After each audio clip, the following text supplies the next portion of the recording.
அன்பிற்கும் பாசத்திற்கும் உரிய சகோதரர்களே, தாய்மார்களே, பெரியோர்களே, புனிதமிக்க இந்த ரமலானுடைய மாதத்தில் நம்முடைய ஈமான் வலுப்பெற,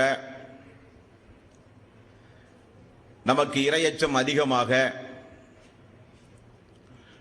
அல்லாஹ்வுடைய தூதர் உருவாக்கிய உத்தம சஹாபாக்களுடைய வாழ்க்கை வரலாற்றை இன்ஷா அல்லாஹ் இன்றிலிருந்து தொடர்ந்து இங்கே நடைபெறும். அதில் முதற்கட்டமாக 4 கலீஃபாக்கள் அபூபக்கர் சித்திக் ரலியல்லாஹு அன்ஹு, உமர் ரலியல்லாஹு அன்ஹு, உஸ்மான் ரலியல்லாஹு அன்ஹு, அலி ரலியல்லாஹு அன்ஹு, தொடர்ந்து இன்னபிற சஹாபாக்களுடைய வரலாறுகள். காரணம் என்னவென்றால், நாளுக்கு நாள் ஆரம்ப காலகட்டத்தில் இஸ்லாத்தின் மீது நமக்கு இருந்த ஒரு பற்றுதல், ஆரம்ப காலகட்டத்தில் ஹராம் ஹலால்களை பேணி நடக்கக்கூடிய பண்பு நம்மிடத்தில் எந்த அளவுக்கு இருந்ததோ, அவைகளெல்லாம் நாளுக்கு நாள் நம்முடைய வாழ்வில் ஒரு கொடும்போக்குடையதாக மாறி வருகிற ஒரு அவல நிலையை நாம் இந்த நல்ல நேரத்தில் நினைத்து பார்க்க கடமைப்பட்டிருக்கிறோம். அத்தோடு மட்டுமல்ல, உன்னத சஹாபாக்களுடைய அவர்களுடைய பண்புகள், அவர்களுடைய அறிவு, அவர்களுடைய கல்வி ஞானம், இவைகளை எல்லாம் இன்றைய காலகட்டத்தில் குறைத்து மதிப்பிடுகிற ஒரு சங்கடமான ஒரு சூழ்நிலை கூட சமீபத்தில் நிலவி வருகிறது. அவைகளெல்லாம் நம்முடைய உள்ளத்திலே இருந்து அகற்றப்பட்டு ஒரு உன்னதமான இடத்தை அந்த உத்தம சஹாபாக்களுக்கு நம்முடைய உள்ளங்களிலே கொடுப்பதற்காக வேண்டியும் இந்த தொடர் நிகழ்ச்சி இங்கே இன்ஷா அல்லாஹ் ஆரம்பமாக உள்ளது.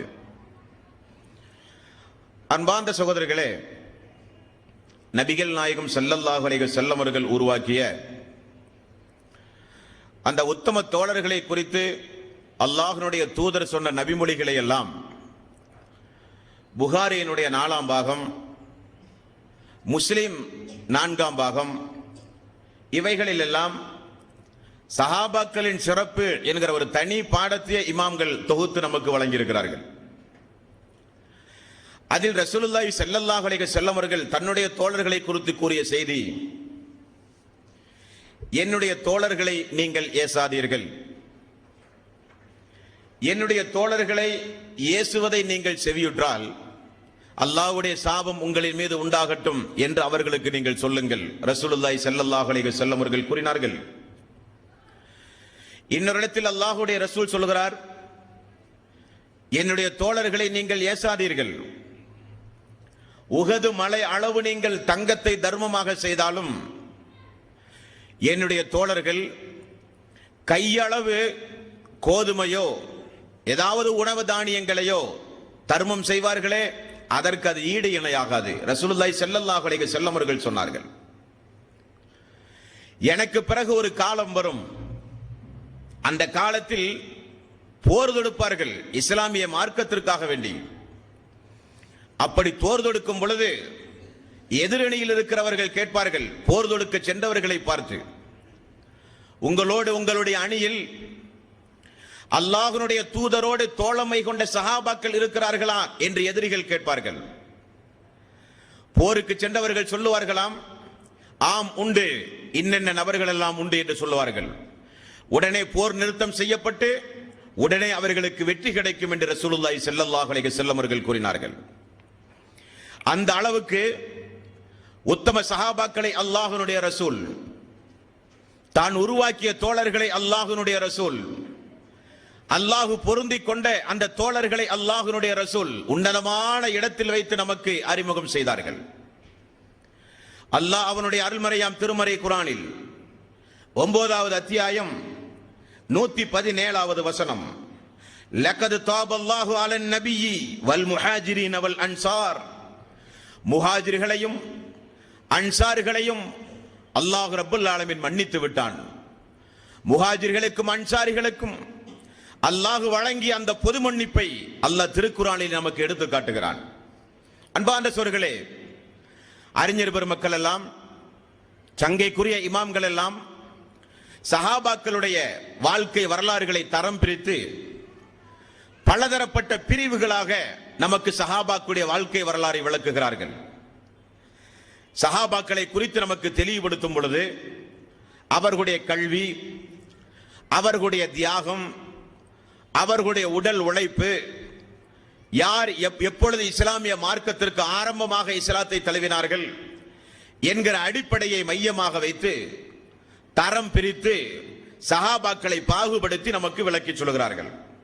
அதில் முதலாவது, ரசூலுல்லாஹி ஸல்லல்லாஹு அலைஹி வஸல்லம் இந்த மார்க்கத்தை மக்கள் மத்தியிலே எடுத்து சொல்லும் பொழுது இந்த மார்க்கத்தை ஏற்றுக்கொண்ட ஒரு 10 நபர்களை ரசூலுல்லாஹி ஸல்லல்லாஹு அலைஹி வஸல்லம் முதலாக இந்த பூமியில் சொர்க்கவாசி என்றார்கள்.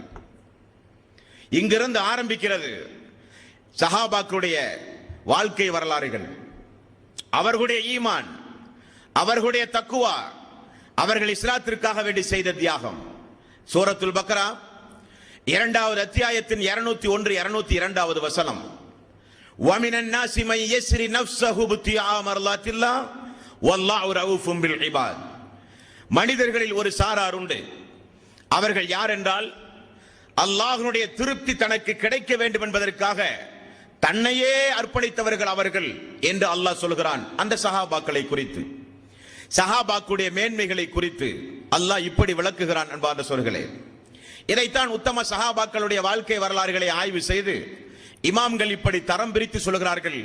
இஸ்லாத்தினுடைய முதல் தகுதி, ஆரம்பத்தில் ரசூலுல்லாஹி ஸல்லல்லாஹு அலைஹி வஸல்லம் 10 சஹாபாக்களை சொர்க்கத்திற்குரியவர்கள் என்று சொன்னார்கள்.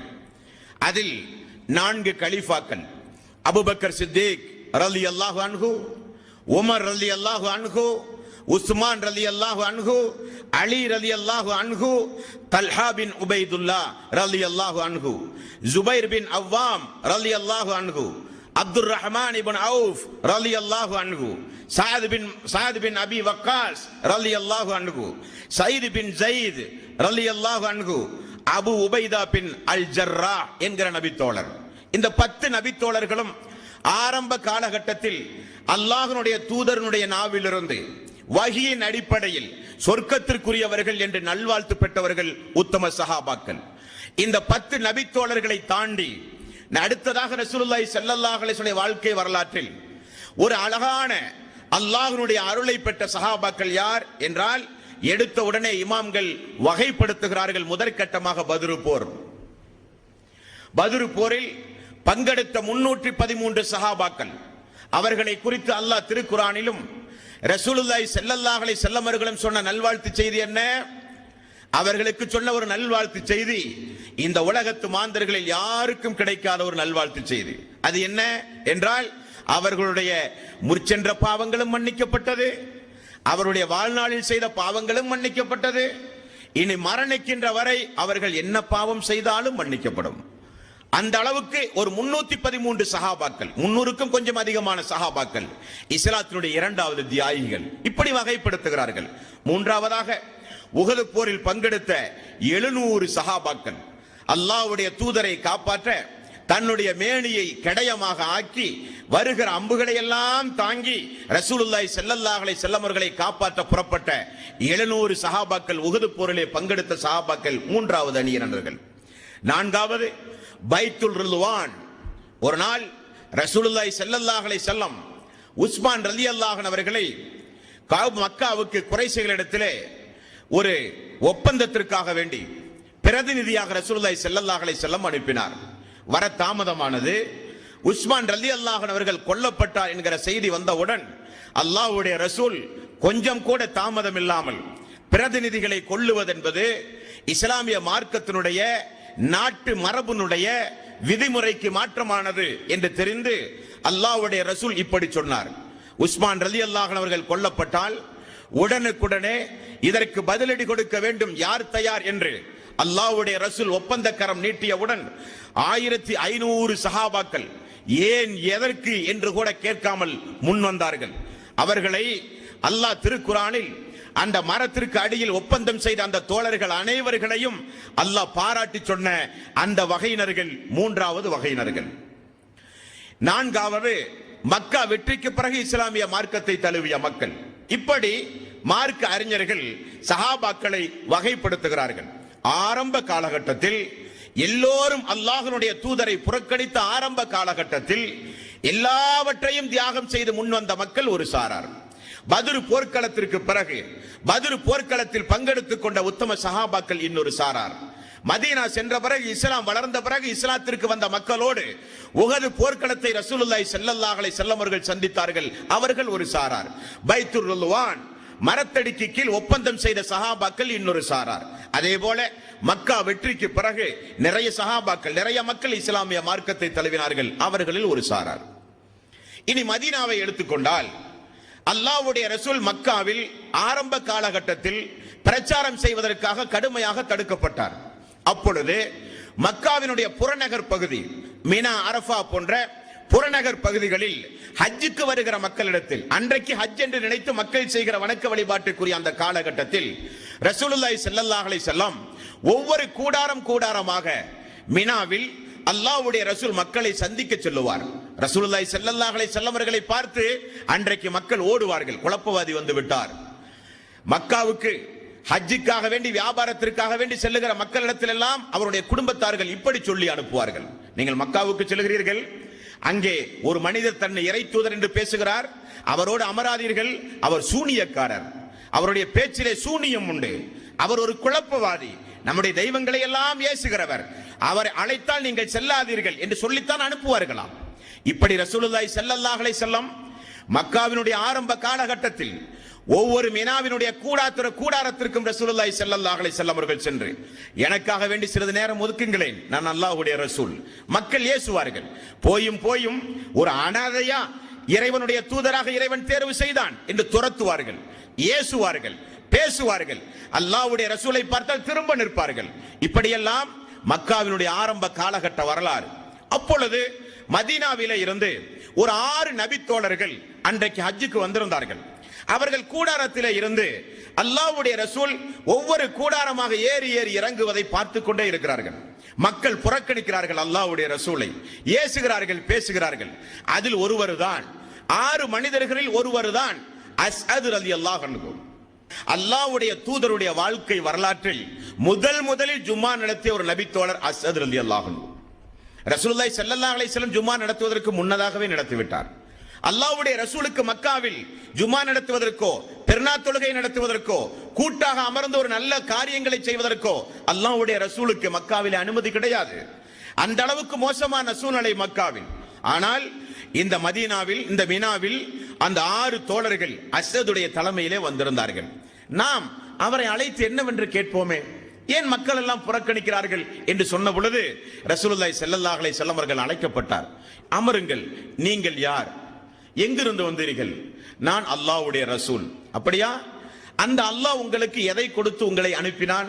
எனக்கு வேதத்தை தந்து அல்லாஹ் அனுப்பினான். அந்த வேதத்தினுடைய செய்திகள் என்ன?